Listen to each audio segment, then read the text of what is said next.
2 days away from probably the biggest election in our lifetimes. That's Trump and Biden. 2 days or 3 days from having had another police shooting of a white cop shooting a black person in Philadelphia this time.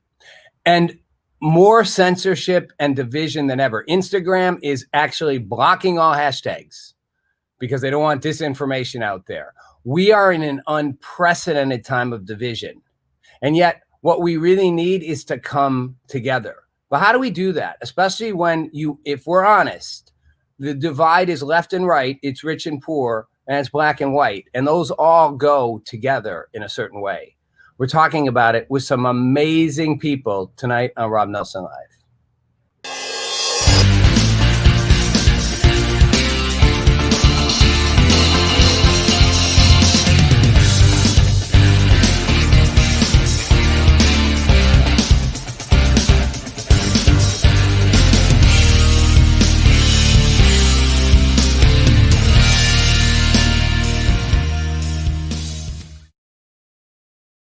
Hey, everybody. Thanks for watching Rob Nelson Live. I'm Rob Nelson. That kind of goes together, Rob Nelson Live and me.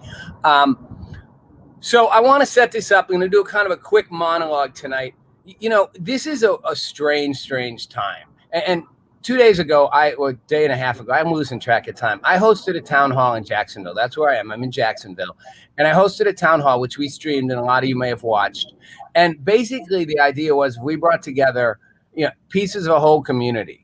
Right, from activists and Black Lives Matter activists to law enforcement to business leaders, other community organizers and activists, worship community, rich people, poor people, black people, white people. There weren't a lot of Latino people there, but everyone came together and we had a dialogue. And that dialogue was meant to take us a step closer to actually creating change. And if you watch it, and I hope you will, go watch it. It's on all our socials. It's pretty powerful, but it's also at times disturbing because we were 2 days out of a police shooting, the shooting in Philadelphia, which again, every time a shooting happens where white cops shoot a black person, the city or the community, and sometimes the whole country erupts. And it erupts in protests. And it erupts in violence, and it erupts in looting and cops riot stuff going on, a whole mess. And people get angry. And I understand why people get angry, but we stay in this cycle of this. We just get angrier and angrier and angrier. And at the town hall, some of that anger just seeped out. Like people, and I get it. People had to vent. I had the head of the police union in Jacksonville there, and people are angry at police officers. And he's like, okay, he even said to me afterward, he's like, I get it. People need to vent. You got to vent to get to change. But the issue for me is how do we actually get to change? How do we get past the venting to change? Because clearly months and months and months of protests and Black Lives Matter across basketball courts and Roger Goodell suddenly having a come to Jesus and seeming to just suddenly discover he thinks the NFL's been racist forever when like a year ago they weren't racist at all. I mean, everybody saying the right thing clearly isn't leading to change. And even with this last shooting, if we're honest, it's not black and white, no pun at all intended. I mean, the guy's wielding a knife. You're not going to find many cops, as we saw at our town hall. Even black cops will say, that's a justifiable shooting. Someone's coming at you with a knife. You're backing up as fast as you can. You shoot the person. But even if it's justifiable, people are going, but why did he have to get shot? The guy was clearly mentally ill. He was disturbed. Like, wasn't there a better solution? To which the cops say, it's not our job to be mental health providers. Okay. Point is, it doesn't matter anymore if it's justifiable, not justifiable. The underlying fabric of this conversation goes way, way, way, way deep. And it doesn't ultimately change anything because it's going to keep happening. And it doesn't matter who's right, who's wrong. The statistics don't matter. We're in a time where we're so divided and the media is dividing us even further. And if you think it's not, well, just watch the news channel or news feeds you don't agree with. And you'll be like, it's another world you're watching. You might want to throw up. You might scream and yell at it, but it's completely different narrative. We've gotten to the point that a pandemic is blue and red. If you're in Florida where I am, the same pandemic, the same case counts going up. People are fundamentally living life as normal with masks and social distancing. If you go to Wisconsin, where I grew up and much of my family lives, it's a whole other world. Cases are rising, but or LA where I came from, but everybody's, not out moving. Wisconsin's like in between. California, LA is just in a lockdown still, basically. Same disease. You can't deny that at a certain level it's political. We're all dealing with the disease, but we've politicized how we deal with it. And the final piece of how divided we are is the Amy Coney Barrett, nomination to the Supreme Court. I mean, she was nominated and supported in a bipartisan way 3 years ago to become a federal judge. 3 years later, she's the antichrist to Democrats. They thumbs down their votes. The Girl Scouts of America posted a post with her, with Justice Barrett and the 4 other justices who were women in the history of the Supreme Court, saying congratulations on being another one of the only 5 women to serve on the Supreme Court. And they got so much heat that they pulled the post down and said, we don't want to be political. We want to support women succeeding and show that to young women. It's so political that you can't even say congratulations for being one of 5 women, because she's that horrible, and yet 3 years ago she was confirmed in a bipartisan way. That's how divided we are. And the messaging we see reinforces it. So when it comes to Black Lives Matter, when it comes to police shootings, the messaging we get is Black people get furious that another Black person was shot, doesn't matter if it's justified or not. And white people go, why are you all complaining? Most Black people aren't the ones being shot by cops and you're looting. And those are the 2 narratives, and we're solving nothing. So I want to try to solve something by going a step underneath that today with my 3 awesome guests, two of which I've got to start with. And they are both representative of 2 different sides of a discussion. One of them is Anthony Brown. And Anthony Brown is a 15-year military vet and a current member of the NAACP, but he doesn't have NAACP-like messaging. The other is Judd Dunning, who is on the other side of the ideological spectrum, a conservative, a true conservative, and is the author of an upcoming book that Newsmax is publishing called 13.5 Reasons Why Not to Be a Liberal, and is the co-host of Bullet Point Nation and my co-host of our Sunday fun show. It is a fun show called Talking Smack Over Mac and Cheese, where we get into it, the conservative and the independent, over food to try to create some coming together. I want to thank you guys for being here and being on Rob Nelson Live today. Appreciate it. Really happy to have you both. Thank you so much, Rob. Great open. I'm a big screen, but I only want you on the side for the intro part. There you go. So thanks for being here. Tony, I want to start with you.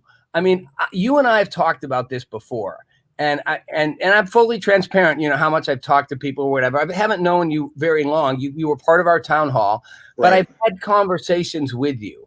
And one of the things I want to start with is one of the things that you so kind of clearly laid out was why you were dissatisfied with the fact that, as you put it, a lot of Black people keep getting stuck on that narrative of cops are bad. And it's not that you think cops are necessarily good or fair to Black people. It's that you think it's actually missing the mark and not moving the ball at all. Why?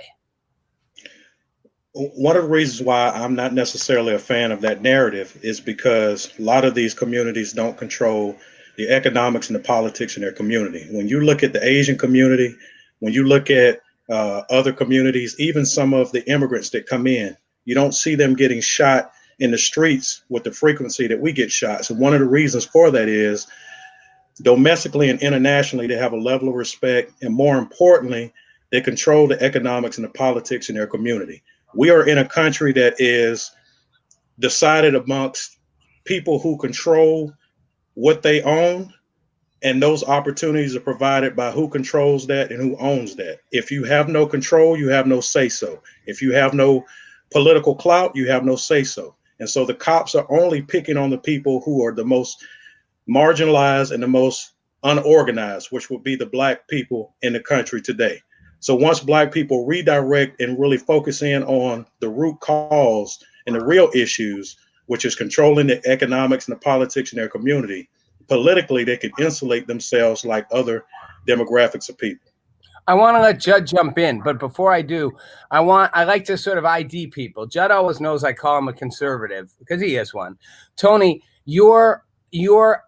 somewhere, and I'm going to throw it out. You can correct me if I'm wrong. Somewhere between a black nationalist and a liberal leftist, maybe both. Is that fair? Well, in theory, in terms of my philosophy, I believe in black nationalism. I don't believe in being a liberal or conservative from the paradigm that America paints it. I believe the liberal is a person that is dishonest but has the same intent. I at least have respect for the conservative because he doesn't lie about his true intent. Okay, hold on. Let me stop it right there, because at least I'm going to start with a point of common agreement. Judd, welcome to the show. Judd probably is not, when you said, Tony, liberal is, say it again, a liberal is a what? How did you put it? It's one coin. No, On one how did side you of describe the liberal? What did you call him?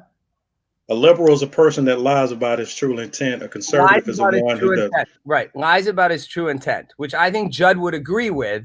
And Judd would also agree that conservatives don't, although you'll probably disagree when it comes to what Tony thinks you're being honest about. But let's at least start at the common point. Judd, jump in. Anthony, thank you for being of service for 15 years. I do a lot of work. I do a lot of work at the VA, and I would say it's a color-free zone of guys that have laid down for the country, and it's an overriding principle in our country, is serving our country. So I really appreciate that. I will also say that a lot of the poverty in that community is in Black Americans.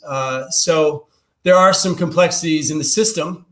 When you say you're a black nationalist, for me, that throws me, man, because if I said I was a white nationalist, I just want to start with that. There's basically a meta conversation out there that if you support Trump or if you don't acknowledge the challenges of the black community, that you are inherently racist. I prefer to just be a gratitude person. So I'm grateful for all the democracy and freedom in our country. I don't negate a black nationalist by being an American nationalist. So how do you distinguish being a black nationalist and separating color from being an American, and just being an American and a nationalist or not a nationalist? I just wanted to ask you that question. Good question. Well, I'll explain it this way. A black nationalist is no different than anybody who has pride and racial pride in where they come from and want to see their community thrive and have control of that community. I think when people hear black in front of anything, it seems to be polarizing and they take it out of context. To say I'm a black nationalist doesn't mean that I'm anti-white, doesn't mean that I'm anti-conservative, doesn't mean I'm anti-liberal. It just means that I'm anti-injustice. And so for every group in the 20th century, whether that be China, whether that be small micro groups here in the United States of America, they practice some form of coming together for the greater cause of that specific group. I'm just using the word black nationalist, and because we see everything through the eyes of the white dominant society, it seems to be polarizing to the dominant society. So is that really? I was going to say, I don't have a problem with somebody saying they're a black nationalist. I mean, I almost prefer that, because I feel like I see a lot of people in the black community who really rally around being black. And I always feel like, most communities have done that. Asians rallied around being Asian. Jews rallied around being Jews. Italians in the old day rallied around being Italians. Irish around being Irish. And white people, I think, are more homogenous. I disagree. You don't think people rallied around ethnicity? No. I disagree. When you take the Asians, they have a little Hong Kong, they have a little China. They are least apt to get involved in politics to the extent that black people are.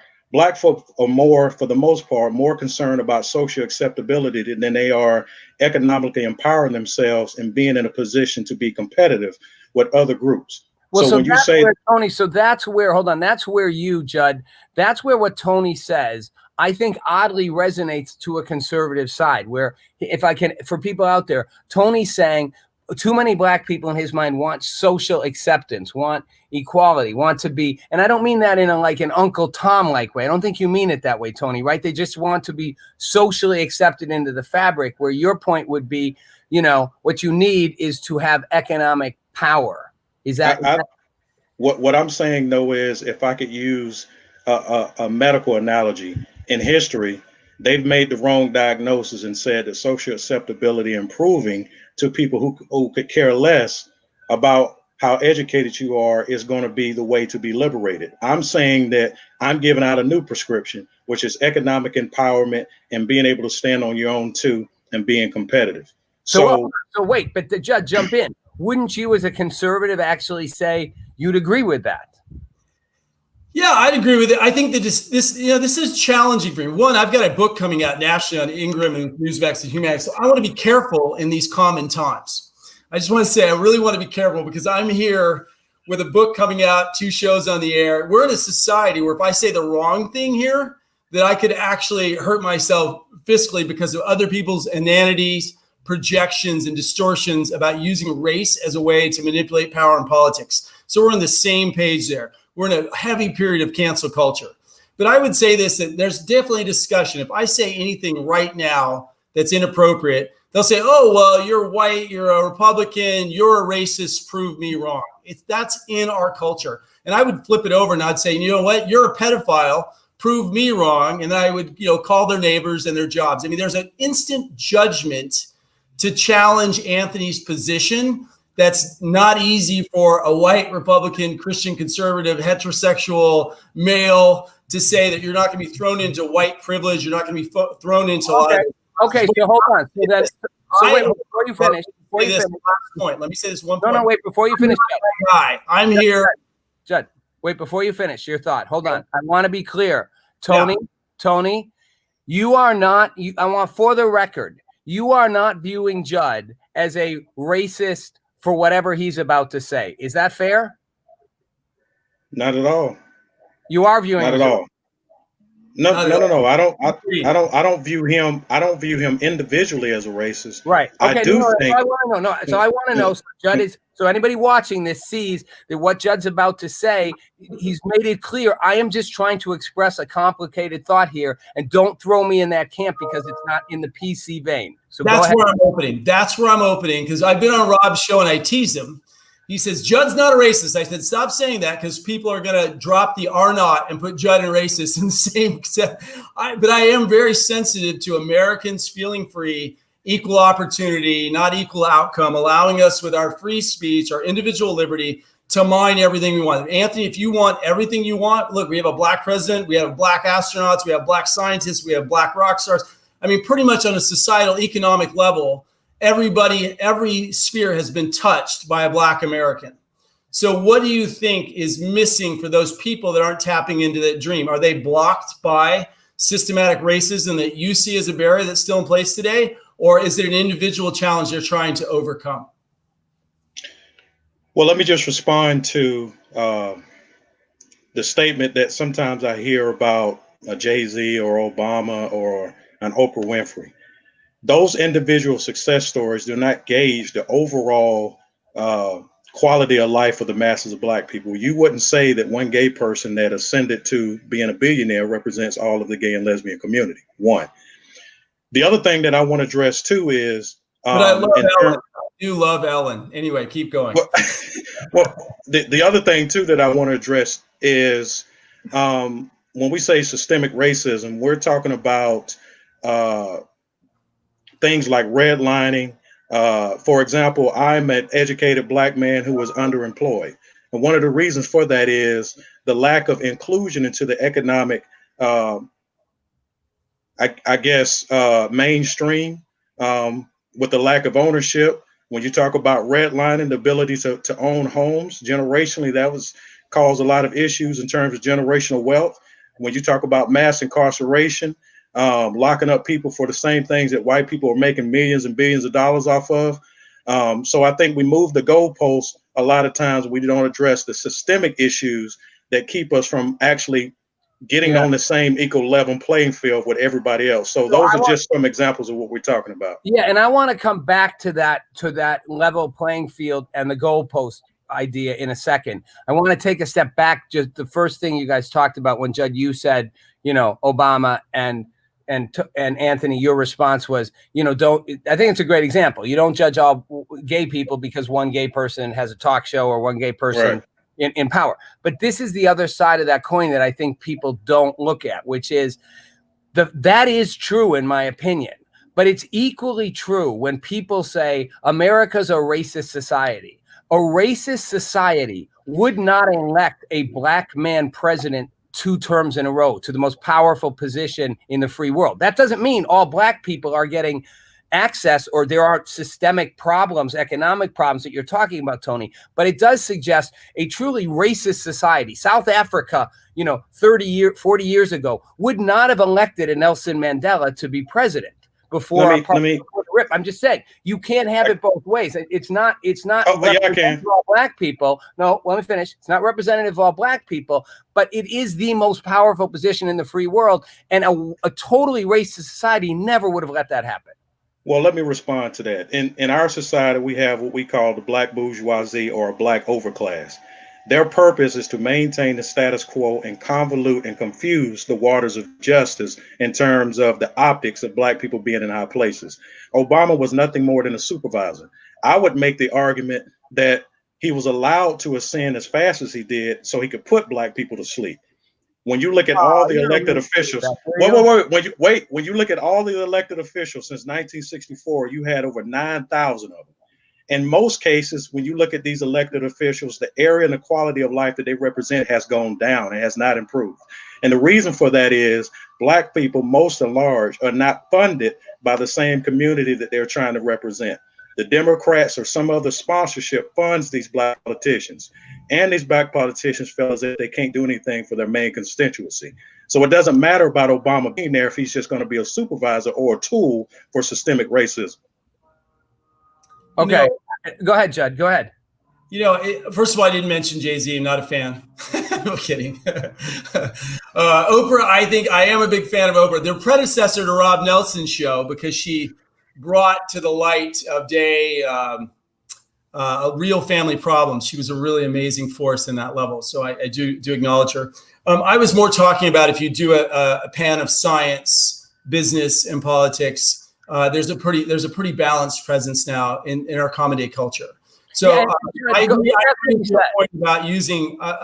this point about using Obama. I think Obama was definitely manipulated by a greater agenda. So we're on the same page there. But let's cut to this. This is what's interesting. So if we go back to the 1940s, Black Americans were upwardly mobile and doing really well. They were actually moving, as Thomas Sowell would say, at an exceptional rate for the challenges that they came. 1960s, LBJ came out with his War on Poverty. And next thing you know, we're sitting on a decimated family structure of high entitlements, 72% fatherlessness. And the Black community took a hit by being treated as an anointed special class, and it deconstructed their upwardly mobile strength because of bad policies. So how is today's reparations, which I heard is one of our comments, how does that relate because I would say if you go back in history, the Democrats caused a lot of these problems with poor social planning, but I don't know if reparations is the way through, which I heard is part of your platform, which I'm interested to hear. But I would go through and say every inner city on top of this, that's under mostly Democratic control, is setting up these structural barriers. So I'd love to hear your thoughts. I mean, why now, and why is it happening? And what do you think the solution is? Because I see failed social policies from mostly the left in the past. And Tony, would you acknowledge the second part of what Judd's saying? That the cities have failed, and they have failed under Democratic leadership and often under Black leadership, and that may be a systemic problem. I want to get to those solutions, but that is true. Not entirely. Let me go back to the New Deal. It's not true though, because look at every big city. Well, let me go back to the New Deal and put some historical context and answer Judd's question. When you look at the 1930s all the way to the 50s, there was significant legislation that benefited whites and benefited poor whites. Yeah, they worked hard, but at the end of the day, when you look at FHA loans, when you look at the GI Bill, when you look at low interest homes, when you look at the ability to be upwardly mobile, yeah, blacks had some success stories, but they were not completely integrated into mainstream economy, and it has hurt us creating these ghettos. If you cannot move out of your area because you're a redline, meaning for those who don't know what redlining is, it is a contract that the government made so black people would not be able to move in different areas and own homes. Let me finish my point. In 1963-64, in the same time period, right when you move into LBJ's tenure as president, 2/3 of the black home was headed by black men. So the question has to be asked, did we stop wanting to be fathers moving forward? I would say no. When you take a look at the government's intervention in terms of COINTELPRO, in terms of an attack on the Black family, in terms of not being able to be allowed to be an active participant in mainstream society, and also mass incarceration that comes later, the byproducts of that is what you see today. And in terms of reparations, I have to put that in more historical context. Hold on, I'm gonna pause. Hold on. Taking this in chunks at a time. Okay, all right. I want to bring in Professor Rahman Johnson, who's joining us as well. And hey, Professor, you've been able to hear some of what we've been saying the last couple minutes, yeah? Oh, a whole lot. Okay, good. So you're very far away. We're all different angles in the camera. Tony, yes, I want to stop you there, and I want to let Rahman take a step. And I know you two guys don't see eye to eye. For people watching, again, I don't know either Anthony or Rahman very well. I've talked to both of them, but they come from very different perspectives on trying to solve the same problem. And yet both, in my mind, would be considered left of center on the traditional political spectrum, which is important only because that's how we see the world.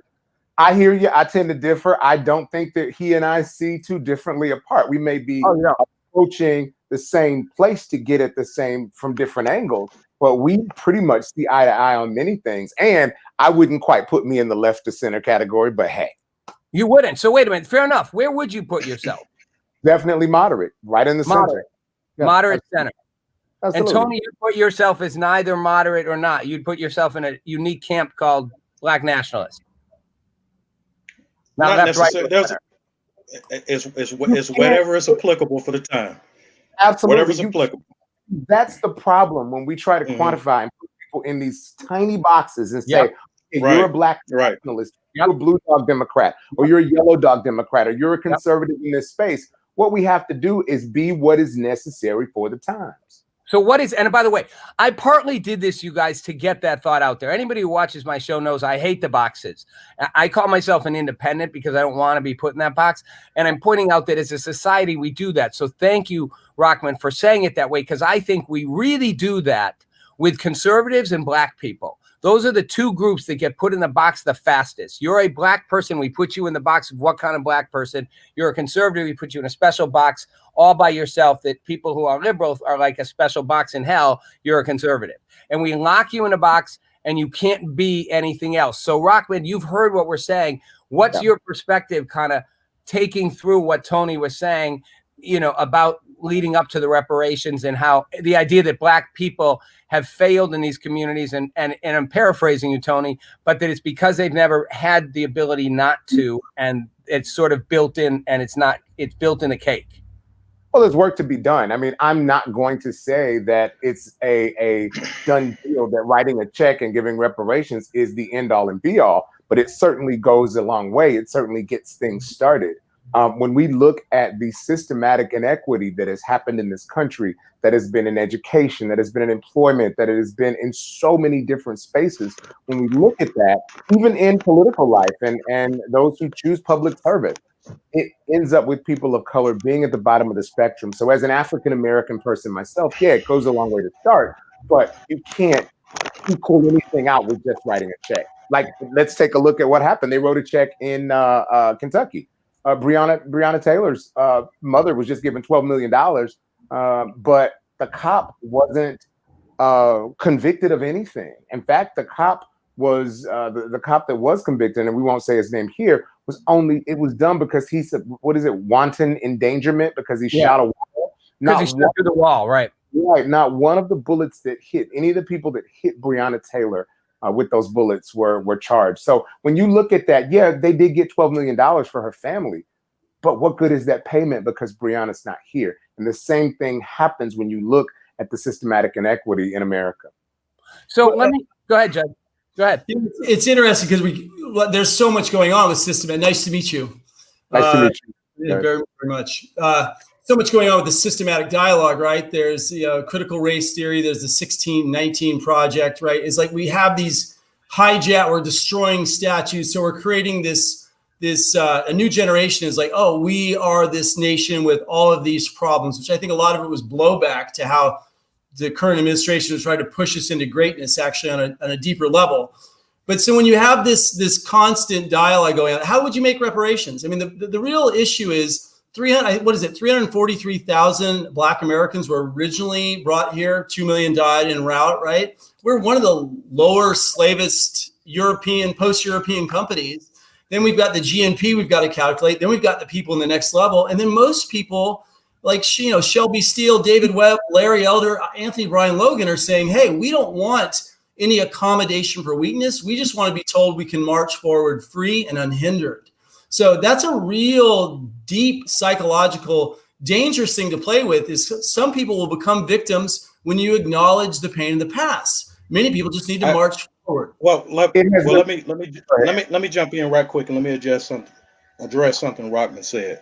I'm not advocating just frivolously giving out money to a whole bunch of people that don't have an infrastructure set in place. Reparations is a process. It's not just writing a check, particularly, man, when you're trying to make somebody whole again.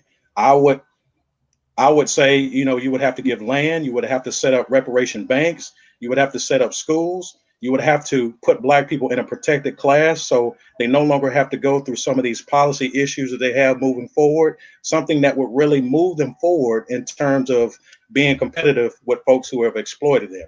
To also further answer your question, Judd, I think it's highly disrespectful for the same group of people who descended from a government policy that intervened to help them. When you look at the railroads, those things were given free. When you look at land during the Homestead Acts, those were things that were given free by the government. When you look at money and bailouts, those things were given freely by the government. When you look at reparations to the Japanese, those things were freely given from the government. So if the government is an active participant in our lives being what it is today, I think it is their responsibility to a certain extent to do what they need to do for the people that built the country and the most loyal group to the country. You can't have it both ways, like we said in the beginning. Hold on. You can't have it both ways. You can't say the government was the most socialist government that has been in our country from 33 to 52, and then say that the Black people who did not have an opportunity to participate, now you just cross them out and say that they don't get anything at all. I think that's extremely hypocritical. Well, BLM, let me say this. Will BLM say this. go away? How much would that check cost?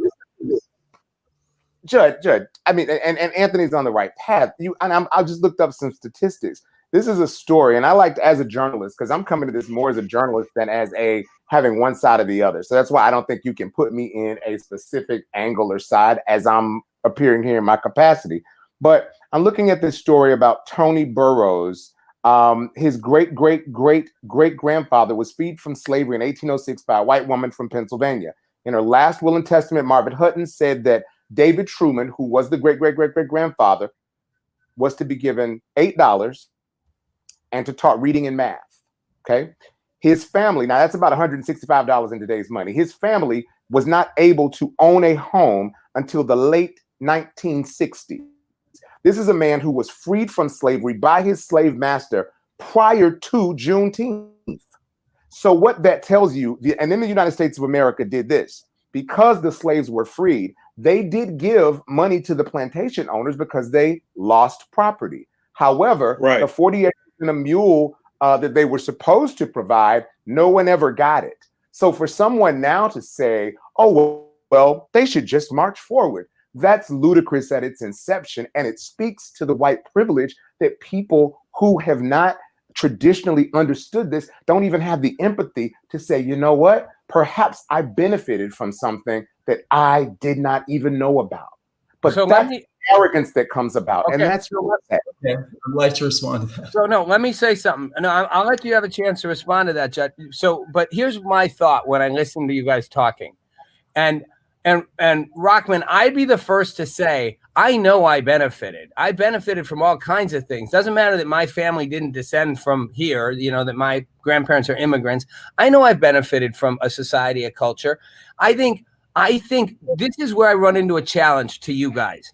I don't think anybody can deny that the bedrock of America was built in a racist way. I always joke, go back. And if you want to get rid of all the racists in our past, you're going to have to basically take down just about everyone, including Abraham Lincoln. I mean, Abraham Lincoln wasn't an abolitionist.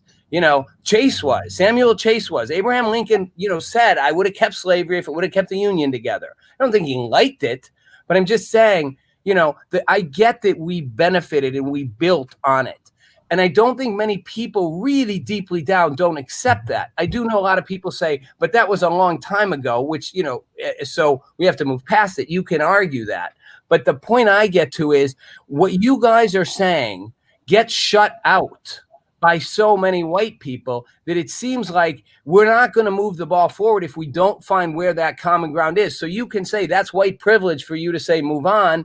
And Tony can say, America freely gave to all these other groups, so freely give to black people, make them a protected class. And my point is, I think most white people, not because they don't like black people, because they're self-interested, just go, no. It's the ball stops there. No, I ain't giving up mine for you. Too bad. Sorry, not my problem. Well, is that a wrong assessment? I'm just saying it's not that cut and dry. I'm just making a contrast. Am I wrong about that? No. I'm just making a contrast between when these pseudo economics or economists come up and say that we need to move forward. We don't need to get that. When again, you have been a benefactor of a country that has made intervention on your behalf. The other thing that I would like to say too is, however we hold on, wait, I want you to answer this. Hold on, I want you guys to answer this. I'm not disagreeing. I'm going to accept that you may be 100% right. I'm just saying the moral argument doesn't win when the power structure is mostly white, when the economic structure is mostly white, and people are self-interested. I don't think the you owe it to me mentality wins. It's a moral victory, but you actually want the dollars, the resources to move. And to me, that only moves. So Rob, let me ask you this question. Let me ask Judd this question. What's your thoughts about Martin Luther King? How do you feel about him as a leader? Martin Luther King, I think he was an American hero, a great man in civil rights, a great man of God, a great leader. I loved his. I think BLM and Antifa have left behind his great lessons of passive protest. I think he's a fantastic person. Why? The reason I asked that is he believed in reparations. So does that change the narrative about how you look at Martin Luther King and people who think like him? Yeah, reparations are hard to assess. Like, I'm offended, by the way. I got labeled for white privilege, which live a day in my shoes before you say it's privilege. But I get offended by the fact that black Americans are saying that, oh, well, everybody owes us something for their part of building America. No, it's not. No. Well, how about black reparations for white Americans? I'm just about America. I'm about America. I do not know. Let me tell you a little story. A little personal story, man. I got fired at a big corporation years ago, and I had to get disability because I literally had like PTSD. This is many years ago. And everybody had to tell me how weak I was in order for me to pick up my check. Let me tell you, there was a point where I had to recover from being coddled because I had physically got ill. I had to recover my soul and my spirit. I think the meta conversation of how you could weaken people by trying to help them is what I'm concerned about as an American. I'm sorry, guys. If it offends you, I don't see a black American. Who has been weakened when the racial wealth gap is 90-2? Who is being weakened? Are we talking about sharing power, or are we talking about totally giving up power? I think when we have these conversations, I almost get the impression that people feel like you're going to take all of my money and give it to somebody else. That's not what we're saying. One at a time, you guys. Go ahead. I asked the question that you didn't answer. I said, hey, if reparations would actually, you guys all jumped in. I said, would actually put, how much money would BLM and Antifa return law and order to the United States of America? What would make it feel justified and equal to equal out a playing field? So we gotta stop these talking points. This BLM and Antifa lumping it together and making it seem right. Gotta stop. That's exactly what I'm talking about, and that you don't see, and you don't even open up your mind high enough to say, you know what? Let me see. What does that mean? And you've just grouped it in. I've done research as a journalist on Antifa, and let me tell you. You don't have to tell me they're separate. I understand. So that's you're making a big assumption of. They are both attacking civil order to make a point. No, they're not. No, we're having two different conversations. Hold on, we are. Hold on, you guys. Hold on. We're not hearing you. We're not hearing you. Hold on. So, Judd, you're saying they are. Professor Johnson, Rockman, sorry.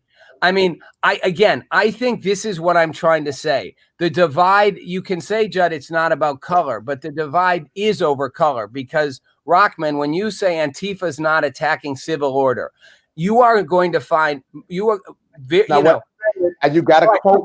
Hold on. That's what I heard you say.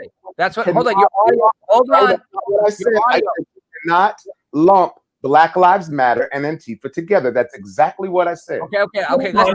No, I accept that, Rob. Move on. Time out. Mute their mics. You guys, I can't hear you. So, Professor Rahman Johnson, I didn't hear you because your audio's cutting when someone else is talking.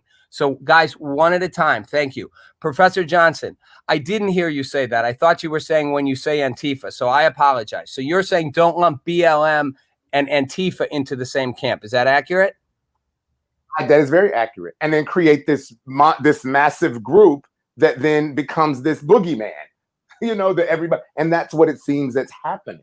So, but we have boogeymen on both sides right now. And that's part of the problem. We have boogeymen on both sides. That's what I'm saying, Rob, that's what I'm saying. There lies the hypocrisy. Judd wouldn't want me to lump him in with any other group or with any other constituency other than himself. So why do we play this game? I'm talking about reparation. I'm talking about redistributing resources. Has nothing to do with Antifa. Has nothing to do with Black Lives Matter. Not in the context of the conversation we're having. Right. Well, so we're talking about how. What about this? What about this? I want to toss an idea out to all of you. I mean, and Judd, you're the conservative, and you've sort of said, I don't see a Black America. I'll challenge that another time. I don't think you cannot see Black and white America. I think it's missing the fact that it's there in front of us all the time. Maybe you don't want to ultimately. As the option, exactly. As the option not to see. But as we move toward, okay, I'll let you respond to that. But what about this? I don't need to. What's that? Go ahead. I don't need to respond to that. Professor Rockman was talking about a higher view. I'm sorry, it's a minor part of our genetic makeup. We're talking about looking at history, the history of Black America. Sure, I will acknowledge that, but I'm not going to say I wouldn't put. We on that talking point again? Genetics? I wouldn't know. I was saying like our melanin barely separates our souls, man. I am not going to buy into the fact that it is 2020. It is 2020. Everybody that is rioting right now, I didn't agree with the George Floyd riots. I didn't agree with the destruction of property. I know that 99% of cops are not bad, but I also think that this crisis is it's a healing opportunity as a conservative. And I'm happy that we're in a healing crisis, but I'm not going to separate Americans. That's not the mission of our country. It's not in our Constitution. Yes, until 1864, did we have horrible problems until the 60s. I'd say if reparations are going to be paid, the Democrats should pay them. I think they've mismanaged the country poorly, and I think they still do this day. That's my opinion. If they have to be paid, they have to be paid. I'm not saying don't pay them. I'm saying I'm worried about making people fall into an entitlement state. Okay. When we strip the work rolls, last point, when we strip the work rolls out of entitlements, people get weaker. And Are wealthy whites not entitled? Are corporations not entitled? Are universities not entitled? No. There's a lot of wealth in the Black community. I just see it's not. It's not. Hold on. The racial wealth gap. Wait. No, wait. That's wrong.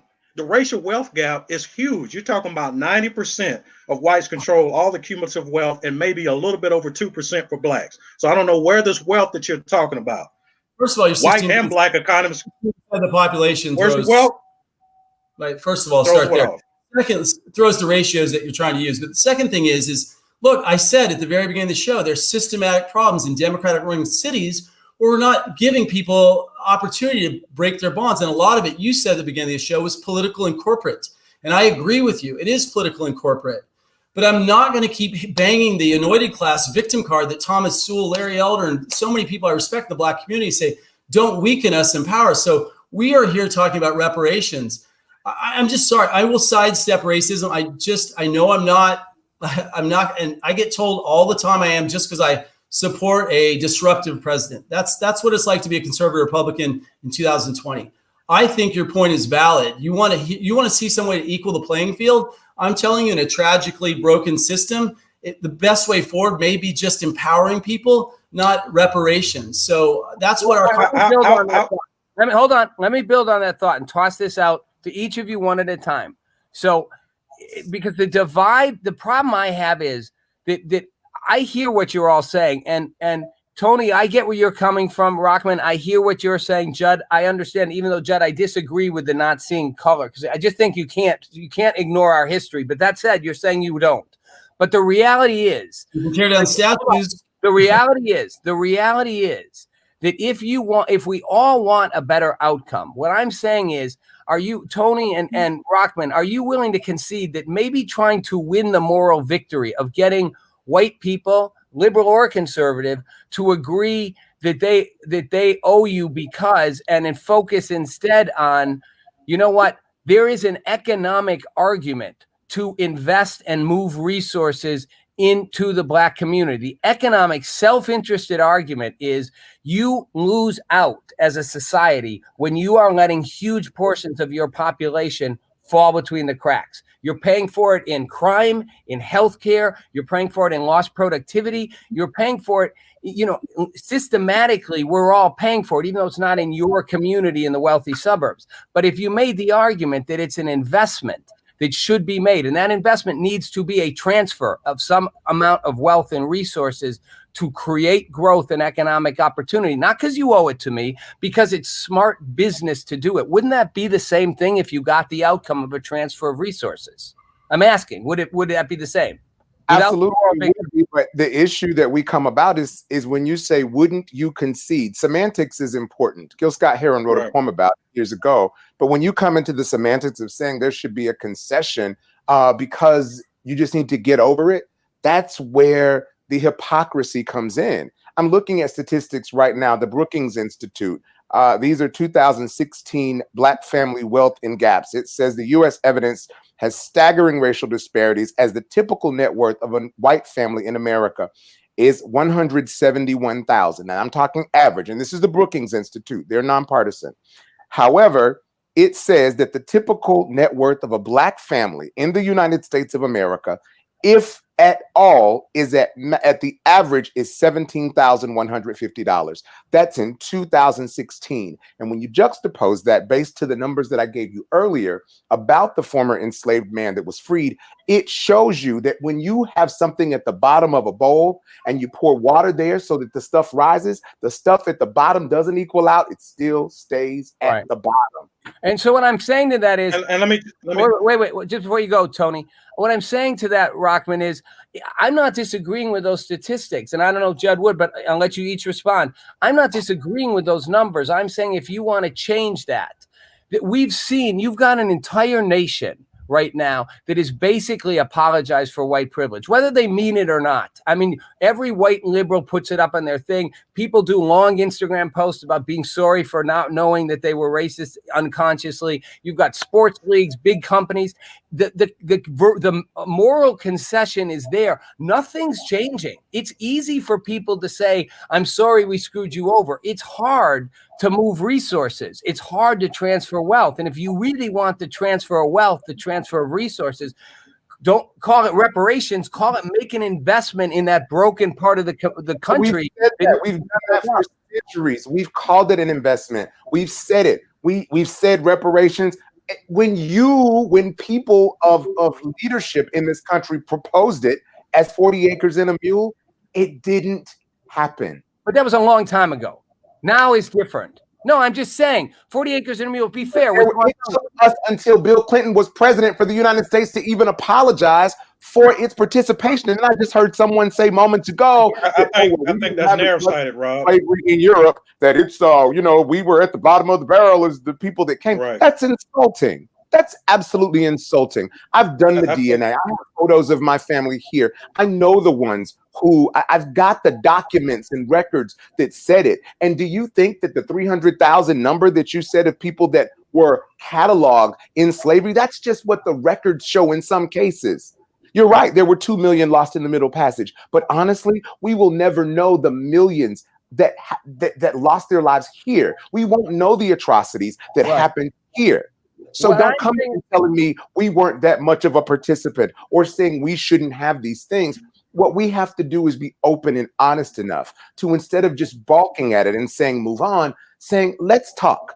Let's have a conversation. I agree with you. I agree with you. And Judd, I know you get a chance to go. I want you to go, but what I'm saying is I actually personally agree with what you're saying, Rahman. I agree. This is me. I'm not speaking for any other person. I think we can never, ever, ever undo the cost of what we did in enslaving people. It is, in my mind, one of the most abhorrent things our country has ever, maybe the most. We've done a lot of them. But to me, I'm literally morally, I used to be pissed off that Abraham Lincoln, like I said, would have kept slavery rather than, lose the Union. And I bet a lot of people today would be slave owners because that was what people accepted. And I don't even know how they did. But I'm saying all that won't change anything. Guilt never changes anything. Like, you can have the acknowledgement. I'm not saying you shouldn't. I'm saying, but in the end, can't we make a case like for, you have to make a massive infusion of investment into impoverished communities if you don't want to keep crippling the whole country. Like, ultimately, you're going to pay for it as a white community if you don't make that investment. And I'm just asking, Tony, wouldn't you rather have the investment even if you didn't get the apology from the people making it, or maybe not? Well, let me just respond to something. You keep saying old. That narrative is not the correct narrative.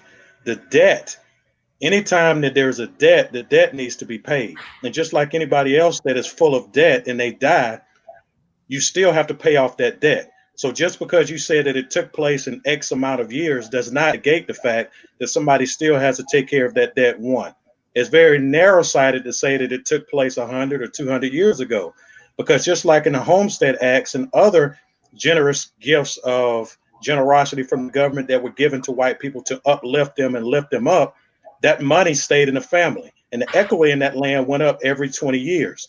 So I say this, Judd, you said you did respect Martin Luther King. Martin Luther King made a speech in a church in 1967 in which he addressed economic injustice. And he said a lot of the things that I'm saying now, and proposed to have a poor people's campaign.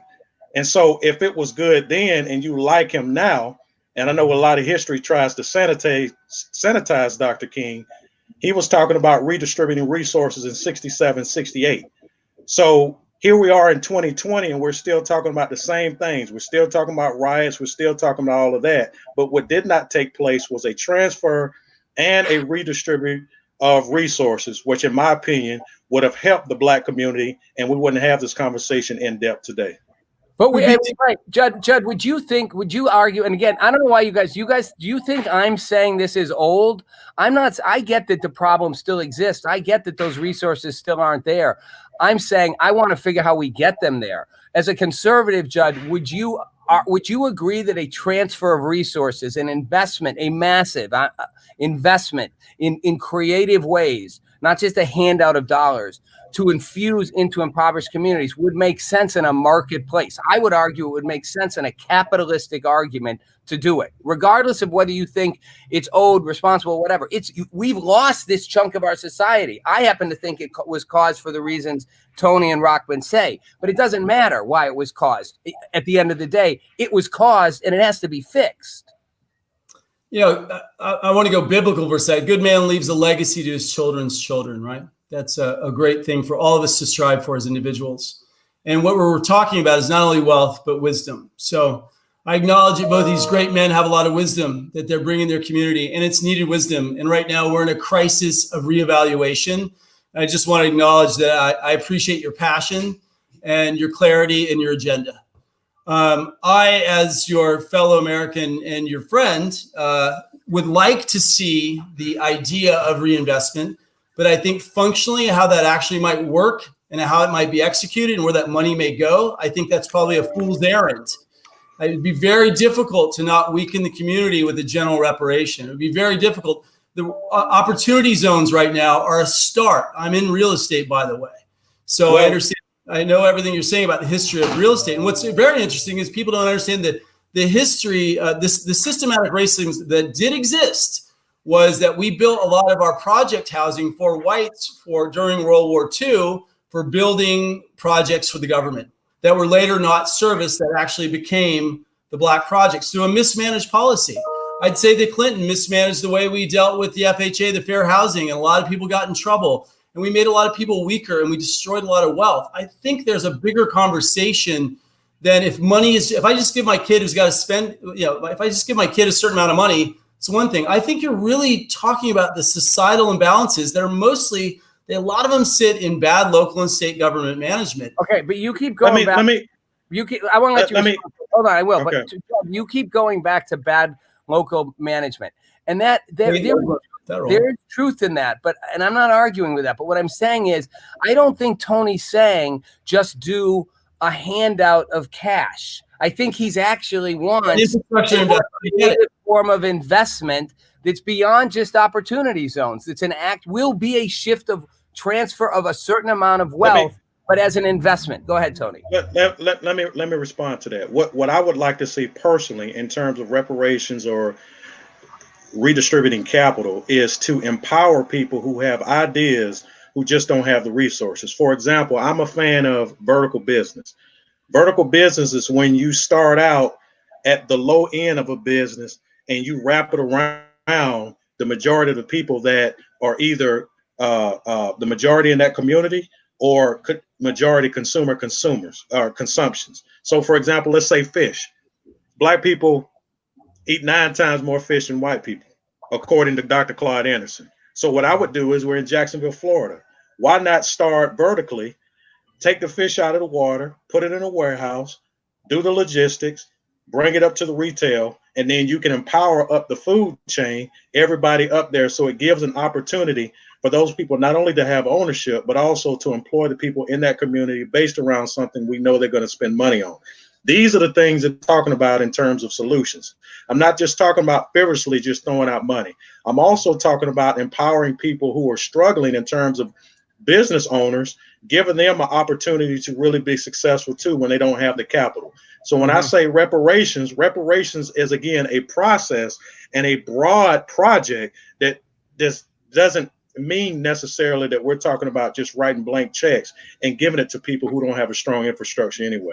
How do we do that without raising taxes and making that a burden of redistribution by its own nature? Like, how do we stimulate? I'm with you. I'm going to say, look, I'm going to be critical toward Obama.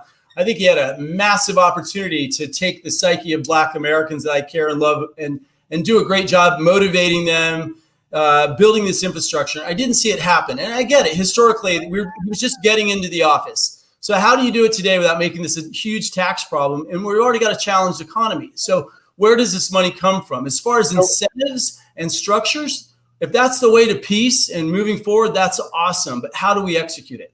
So, Judd, it's very interesting that you bring that up. That you say former President Obama didn't do that in helping the psyche. I happen to, as a former elected official myself, but now journalist, I happen to sit on with many other people from facets of the community, something called the My Brother's Keeper initiative that President Obama put in place at 12:01 on the date that President Trump was sworn into office. As soon as he was sworn in, his first order of business was to close that program down. So a lot of the initiatives that were out there where I would think that some would say, let's do this thing to try to speak into the psyche, because you're right there. That is something pushing into the psyche to make people better and feel better about themselves, makes them want to accomplish more and do better. But you see, for someone to say, well, the President Obama didn't do it. It was done, may not have been done where you saw it, but then again, it wasn't for you. So one quick response. I mean, Trump came in and rolled over like 48 midnight regulations, and that did take a hit. I understand. You have to look at a bigger picture. There was an executive pen roll at the end trying to clear a lot of programs. I know that program took a hit. It has been difficult right now. It was just macheted. Okay. Yeah. And look, here's where I want to, and we're running kind of out of time, and I really appreciate this discussion, you guys. Here again, I'm going to go back to my main thing, which is I started out saying about the division we have in this country, and to me, one of that divisions is left and right, Republican, Democrat, and it is also there's rich and poor, and there's black and white, and there tends to be, whether we want to admit it or not, a division between black and white in America. At some level, it exists, and we all know why it exists. And I'm not saying it makes no sense that it exists, but I'm saying at the end of the day, what you guys want, what Tony Rahman, what you're asking for, and Tony, what you articulated in terms of that kind of massive infusion of opportunities, vertical integration for businesses, all those things makes sense on an economic level. But we get caught in this argument about whether it's reparations. We get caught in this argument about, well, Trump did something, Trump's horrible, so we can't acknowledge that was good. Obama didn't do it, and I feel like we lose sight of the fact that the only way we get to those outcomes is if we find whatever that common ground is. And right now I feel like we're not at a common ground when we actually have a common goal. Does that make sense? That common outcome of building the infrastructure, the resources, the wealth growth in black communities is a common goal that no one's going to think is bad, except the ultra racist who would be like, I don't want black people to succeed. That's not most Americans, but we're not getting closer to it because we get caught in this ideological divide. And that's what concerns me, because I don't think the ideas you want they make sense. Like, invest and build. Like, it's how we grow a country. It's how we make corporate subsidies. We invest in those. Why do you build an NFL stadium and pour all the tax dollars in? Because it's going to create growth. It's a giveaway to create growth. Why don't we do that in the black community? Let me ask one question. I just have an idea. What about lower taxes for black Americans for X amount of years, right? That would be a supply side infusion. But you know how difficult that would be for the rest of the nation? By its nature, it would have to be something that was enforced through a tax or stimulated or cut out of the 10-year budget planning, the OMB, right? We'd have to structure it in. So by its nature, it would be redistributive.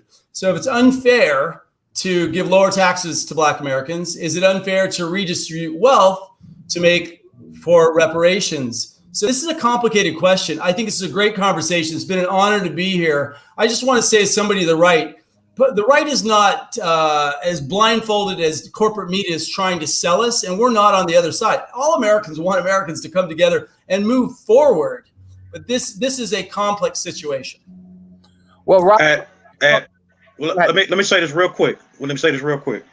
We started out by trying to bridge the divide, and so if black people are yelling and screaming and saying that they have a pain that needs to be addressed, and white people are saying that the pain is not necessarily hurting you as much, I think there lies to the division. Somewhere in there, we need to come to a consensus, and you need to understand our pain and be willing to listen and not be so condescending by saying that you this and taxes that. Taxes were never a deterrent for anybody else who's had help from the government.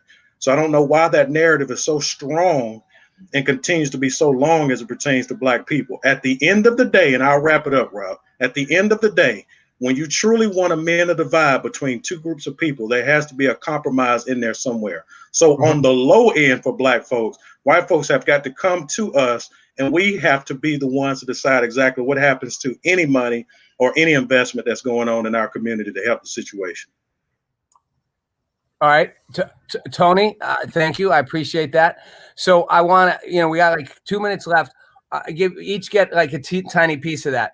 Rahman, I'm going to start with you. Based on what I said, the fact that we're divided, and I think Tony's assessment of that division makes sense. And I'm going to go. I'm a person who acknowledges where I think it came from. But at the end of the day, you need the white community and the white power and wealth community to get behind a movement of wealth and assets. Would you agree with that? It ain't going to happen if that power structure doesn't agree to do it. And simply putting Black Lives Matter on an NBA court isn't really doing that. It's almost like it's a cop-out. They can get away with it. See, we did our part.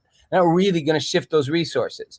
So my point would be, what's the common ground that gets them to shift the resources? To me, it's making the case that it's in your self-interest to do it. Do you disagree with that? That's to you. I do believe that it's going to take a collective to make it happen. Think about it. The Niagara movement in 1909 started in New York with white people. You guys are familiar with the Niagara movement, yes? Yeah, I am. And that started with white people who said, no, people of color, African-American people, they use that term at this time. That's how I refer to myself. But as an African-American person, people in the Niagara movement said, we want this to happen. And so they got together, and hence it became what we now know as the NAACP. Right. Why that's important is that, yes, it takes a broad coalition of people coming together, but you still can't put back and say, none. It's almost like, and you're right, just to put Black Lives Matter on a street or on a shirt or somewhere like that. No, it's deeper than that. But I am appreciative of the fact that it's moving us forward, and we have had a chance to now have more of the conversation than we did even 5 years ago. But here's what, and Tony, I'll let you go second. But here's, it's hard for me to let this go because it's something I think about so much. Rahman, what I'm saying is I don't think it's about the broad coalition. And I actually disagree.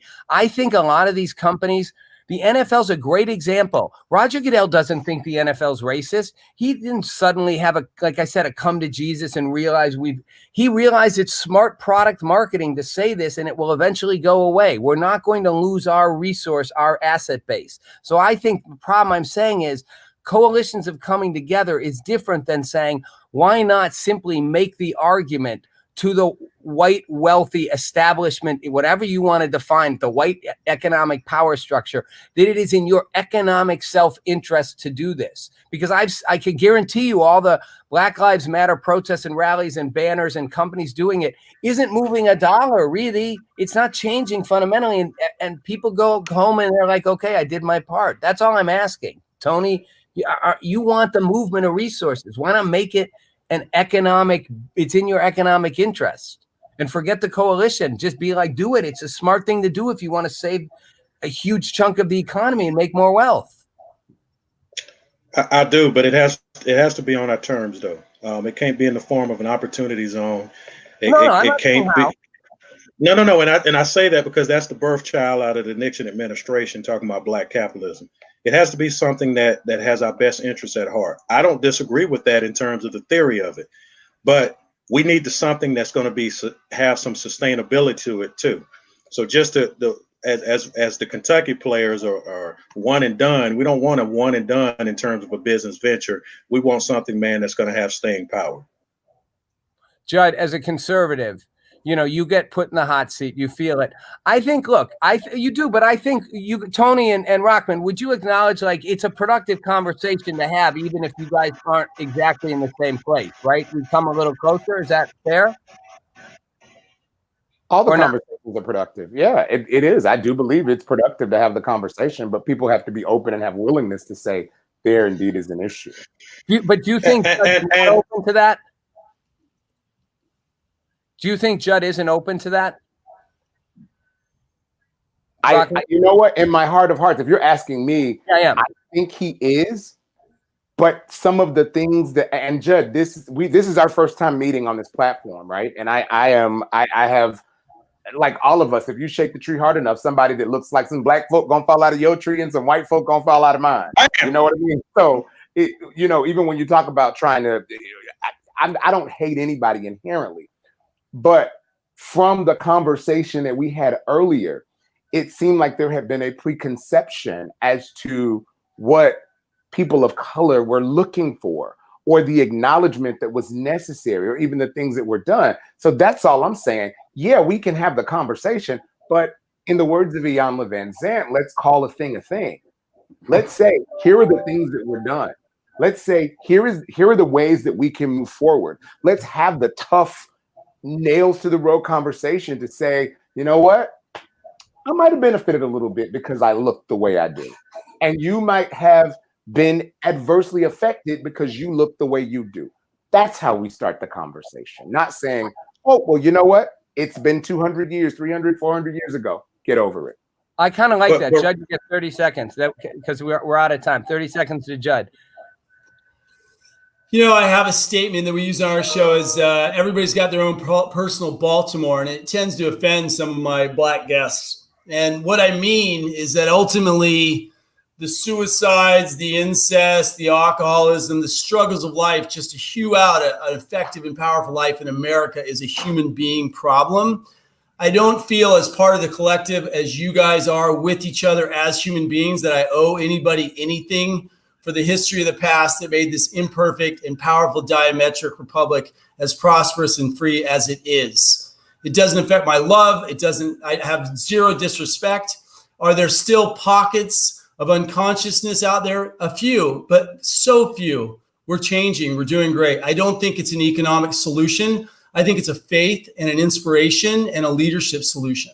You don't think that? Well, I can keep this going forever. We're okay. Again, I can't imagine how it's not. I appreciate what you're saying, Judd, but I also think that ignores what Rahman and Tony are saying, which is the reality for them and their world is there's an economic crisis. And can I say something real quick to Judd? Judd. 20 seconds. Okay.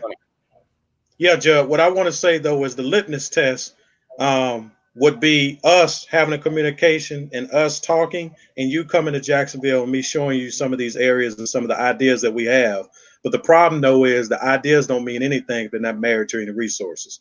So would you be willing to have that dialogue with me in terms of ideas that we have already, in terms of improving and bridging that gap?